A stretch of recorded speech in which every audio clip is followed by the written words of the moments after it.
की याचा बराचसा इफेक्ट शेतकऱ्यावरती किंवा त्याच्या डिरेक्टली त्याच्या मालावरती होतो. तर मित्रांनो, व्हिडिओ बनवण्याचं कारण असं तर मागील काही वर्षामध्ये तुम्ही न्यूज ऐकली असेल की द्राक्षावरचा जो पांढरा थर असतो तो आपल्या शरीरासाठी घातक असतो, त्याच्यामुळे द्राक्षे खाऊ नये अशा चुकीच्या अफवा पसरल्या होत्या.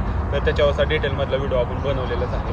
तर सेम एक्झॅक्टली तसा थर आंब्यावरती म्हणजेच कैरीवरती आहे. तुम्ही बघू शकता इथं, तुम्हाला जर क्लिअरली विजिबल असेल तर हा पांढरा थर आहे. मी जर हा पुसला तर हा निघून जातो.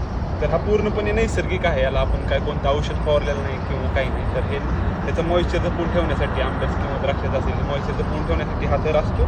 तर हा एकदम नैसर्गिक असतो आणि याचा आपल्याला कोणताही धोका नाही. फक्त की आपण ते कोणतंही फळ असेल तर ते धुवून खायचं असतं, कारण की शेतातून तोडल्यानंतर मार्केटमध्ये गेल्यानंतर ते बरेचसं हवेत फिरलेलं असतं, त्याच्यावरती जंतू बसलेला असतं, त्याच्यामुळे आपण धुवून खावे असं म्हणतो. तर हा थर काय आपल्या शरीरासाठी घातक नसतो ना, कोणते औषध असतं. त्याच्यामुळे अशा चुकीच्या अफवावर आपण किती विश्वास ठेवायचा ते आपल्यावर असतं, कारण की याचा बराचसा इफेक्ट शेतकऱ्यावरती किंवा त्याच्या डिरेक्टली त्याच्या मालावरती होतो. त्याच्यामुळे आपण त्या न्यूजचं डिटेलमध्ये जाणून घेतलं पाहिजे. तर माझ्या लर्निंग स्टेजमध्ये मी या गोष्टी शिकत असतो आणि जसं मला माहिती मिळेल तसं मी ह्या अपडेट तुम्हाला देत असतो. तर व्हिडिओ कसा वाटला, आवडला असेल तर जरूर लाईक करा, शेअर करा आणि अकाउंटला नवीन असाल तर जरूर फॉलो करा.